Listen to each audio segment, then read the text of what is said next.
What's up mga busing? Yan yung model natin, no? Si Carlos. Yun.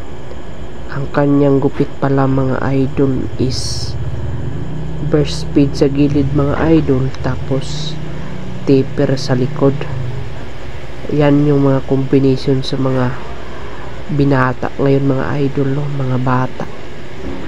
Yan yung kanilang mga combination. Iba-iba na yung mga tawag mga idol, no? Dami ng kombinasyon, no? Tingnan nyo naman, no?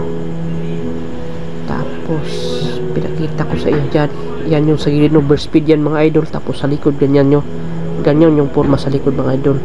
Ayan tinatawag na burst speed taper.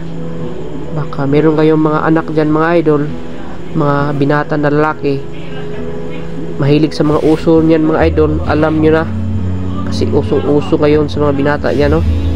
Mga high school life, ganyan yung kanilang mga kadalasang haircut. Pagdating sa bahay, nagpagupit ka na ba? Parang walang nabawas eh, haha.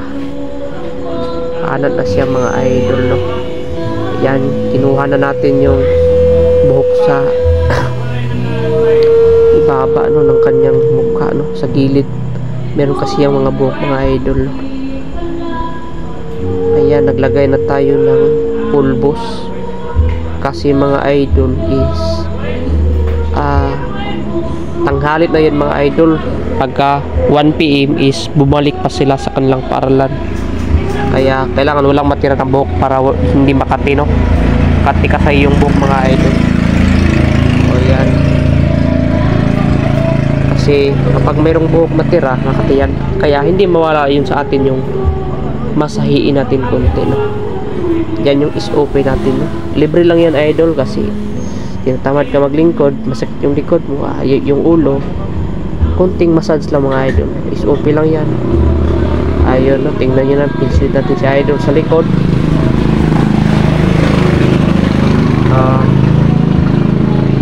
Pislit natin sa likod konti mga idol, no? Ayun, yan yung masahe natin, no? SOP lang yan. Yan, no?